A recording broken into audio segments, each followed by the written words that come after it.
नमस्कार, राष्ट्रपोत से मैं पवन केसवानी। छत्तीसगढ़ में इन दिनों चुनावी माहौल है। विधानसभा के चुनाव को लेकर कांग्रेस और भाजपा के बीच खाई खंदक की लड़ाई चल रही है। भारतीय जनता पार्टी धान के मुद्दे पर लगातार लंबे समय से समझाने की कोशिश कर रही थी कि केंद्र की मोदी सरकार छत्तीसगढ़ के किसानों के लिए धान का 80 से 85% कीमत देती है, लेकिन कांग्रेस इस बात को मानने को तैयार नहीं थी। कांग्रेस की ओर से दावा किया जा रहा था कि 1 पैसा नहीं मिलता, लेकिन आज कांग्रेस कार्यालय रायपुर में वो कुछ हुआ जिसका इंतजार शायद भाजपा को रहा होगा। कांग्रेस के रणनीतिकार, कांग्रेस के थिंक टैंक जयराम रमेश की पीसी थी। प्रेस कॉन्फ्रेंस के दौरान उन्होंने साफ तौर पर ये स्वीकार कर लिया कि केंद्र की सरकार धान की तकरीबन 80% कीमत देती है। उनकी इस वीडियो को भारतीय जनता पार्टी के आईटी सेल ने फौरन लपक लिया और इसे अपने फेसबुक वॉल से पोस्ट करते हुए एक तरह से इसे अपनी जीत बताया। क्या ये कांग्रेस के लिए सेल्फ गोल होगा, ये समझने वाली बात होगी। आने वाले दिनों में ऐसी कई और चौंकाने वाली तस्वीर आएगी। पहले आप इस वीडियो को देखिए, उसके बाद एक के बाद एक मैं आपको 2 और ऐसे वीडियो दिखाऊंगा जिसे देखकर आपको हैरानी होगी और सोचने को आप मजबूर होंगे कि वास्तव में चुनाव किस दिशा में जा रहा है। जो केंद्र सरकार की ओर से घोषणा होता है एमएसपी का, उसके ऊपर 600 रुपया छत्तीसगढ़ रुपया देता है। 600 रुपया ज़्यादा इनपुट सब्सिडी। अगर केंद्र सरकार की ओर से 2500 है तो यहाँ 600 रुपया उस पर उसको और ऐड कीजिएगा। अगर 3000 है तो 3400 होगा। तो यही आज के मुताबिक आज जो 2023-24 की ये जो केंद्र सरकार की ओर से घोषणा की गई है वो 2200 रुपये प्रति क्विंटल की है। इसीलिए मैंने आपको कहा कि 2800। जिस वक्त जयराम रमेश ये बातें कह रहे थे, दावा कर रहे थे, उस वक्त उनके दाएं बाएं दोनों तरफ कांग्रेस के बड़े नेता बैठे थे। आप देख सकते हैं जब ये बातें कर रहे थे तब छत्तीसगढ़ के संचार विभाग के प्रमुख, कांग्रेस का जो मीडिया देखते हैं, सुशील आनंद कुछ असहज महसूस कर रहे थे। दूसरी तरफ यूपी से कांग्रेस के बड़े नेता प्रमोद तिवारी भी कुछ असहज महसूस कर रहे थे। ये बॉडी लैंग्वेज बता रही है कि जयराम रमेश तो अपनी धारा में बात कहते गए, लेकिन कांग्रेस के ये दोनों नेता कहीं ना कहीं उनकी बातों से कुछ असहमत और असहज लग रहे थे, जिसका आकलन आप खुद कर सकते हैं। जैसे कि लगभग 45 सेकंड के वीडियो में आपने देखा कि जयराम रमेश किस तरह से ये स्वीकारोक्ति कर रहे हैं कि धान की कीमत केंद्र सरकार अधिकांश देती है। आने वाले दिनों में पीएम नरेंद्र मोदी का कार्यक्रम है, लगातार उनकी सभाएं होंगी छत्तीसगढ़ में। उस मंच से भी धान सुर्खियों में रहेगा।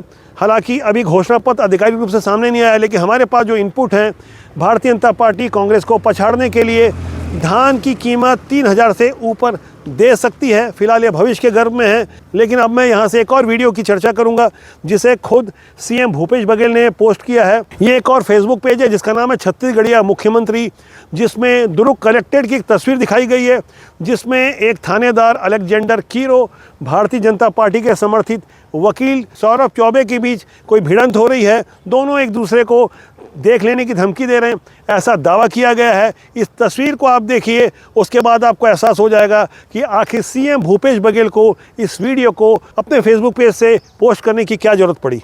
दूर में रहो, दूर में करवा रहे हो आप लोग। आप हमारे पास बता दो, क्या दादा करने आ रहे हो? दूर में रहो, दूर में रहो, बात करो, आप दूर में रहो। क्या है आप लोग का?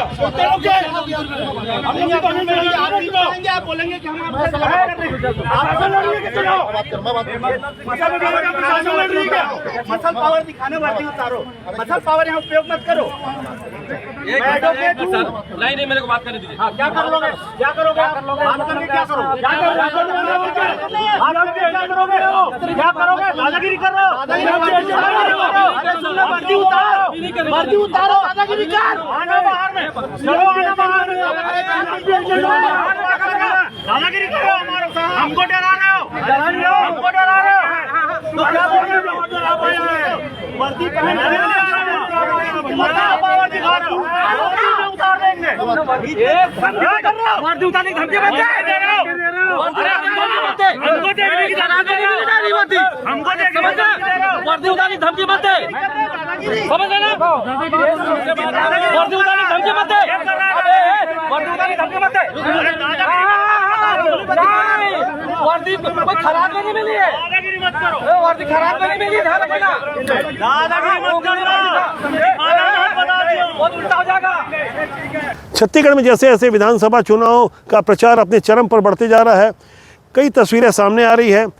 छत्तीसगढ़ की एक बेहद चर्चित सीट है साजा, जहां से 7 बार जीते हुए रविंद्र चौबे, जो कि सरकार के प्रवक्ता भी रहे और वर्तमान समय में सरकार के कद्दावर मंत्री हैं, ये मन से स्वीकार कर रहे हैं अपना नाम लेकर रविंद्र चौबे ने पैसा दिया, और वो दावा बीरनपुर से कर रहे हैं। बीरनपुर दरअसल वो गांव है जहां से भारतीय जनता पार्टी ने अपना कैंडिडेट खड़ा करवाया है। साजा का गांव बीरनपुर तब सुर्खियों में आया जब वहां भुवनेश्वर साहू की निर्ममता से कुछ उन्मादी लोगों ने हत्या कर दी। उसके पिता जो एक गरीब मजदूर रहे, उनके पिता ईश्वर साहू को भारतीय जनता पार्टी ने अपना कैंडिडेट बनाया है और एक संदेश देने की कोशिश की है कि किस तरह से सांप्रदायिक उन्माद फैल रहा है और कांग्रेस तुष्टीकरण के कारण ऐसे उन्मादी लोगों को प्रश्रय देती है। और भारतीय जनता पार्टी की ओर से जो संदेश देने की कोशिश की, उसके बाद सरकार के कद्दावर मंत्री रविंद्र चौबे को भी ये बताने की ज़रूरत पड़ी कि बीरनपुर का जो रपटा है, जो पुलिया है, जो भवन है, वो रविंद्र चौबे ने उसका पैसा दिया है। जिस तरह से उन्होंने अपनी बातों को प्रस्तुत किया, ऐसे लग रहा है कि उन्होंने अपने निजी अकाउंट से निकाल के कोई पैसा दिया है। एक अनुभवी मंत्री ने क्या कुछ कहा, उसे भी हम गहराई से समझेंगे। और नरवा करार में बैठ के पचरी में रविंद्र चौबे गाड़ी देवत ना, उन रविंद्र चौबे बनवा है, वो मेरे रपटा बने ना बीरनपुर में, वो रविंद्र चौबे बनवाए है, और मेरे पुल बने तेनो रविंद्र चौबे बनवाए है, और मेरे विश्वकर्मा समाज के छोटे असल मंदिर बने, देखो बर पैसा रविंद्र चौबे। छत्तीसगढ़ में भारतीय जनता पार्टी ने जिस तरह से अपने कैंडिडेट का सिलेक्शन किया है, जिस तरह से टिकटों का वितरण किया है, उससे ज़मीनी कार्यकर्ता शुरू में तो काफ़ी नाराज़ थे, लेकिन धीरे धीरे जब चुनाव प्रचार आगे बढ़ते जा रहा है, 7 नवंबर को पहले चरण का मतदान होगा, 17 को दूसरे चरण का होगा। उससे पहले प्रधानमंत्री नरेंद्र मोदी की जो सभा होगी, घोषणा पत्र आने को है, वहाँ जिस तरह का संदेश देने की कोशिश करने में भारतीय जनता पार्टी सफल रही है, वहाँ एक खबर भारतीय जनता पार्टी के कार्यकर्ताओं को, उनके रणनीतिकारों के लिए अच्छी लग रही होगी। वो खबर ये है कि धीरे धीरे भारतीय जनता पार्टी के पक्ष में माहौल बनता नज़र आ रहा है। हालांकि अभी भी फासला पर्याप्त है, लेकिन चुनाव जैसे जैसे आगे बढ़ेगा, जब घोषणा पत्र सामने आएगा तो जाहिर तौर पर कुछ बड़े संदेश निकल कर आएंगे।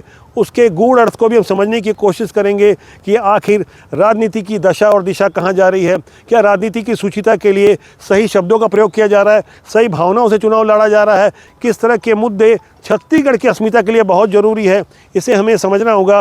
राजनीति की सुचिता के लिए अच्छे लोगों को राजनीति में आना चाहिए, वरना बुरे लोगों का हमेशा की तरह कब्जा हो जाएगा। राजनीति कभी भी बुरी नहीं होती, उसमें काम करने वाले लोग अच्छे या बुरे होते हैं। मेरा आपसे आग्रह है कि आप चैनल को देखें, लाइक करें, शेयर करें, सब्सक्राइब जरूर करें, जिससे आपका और हमारा साथ ज़्यादा लंबे समय तक बना रहे। नमस्कार।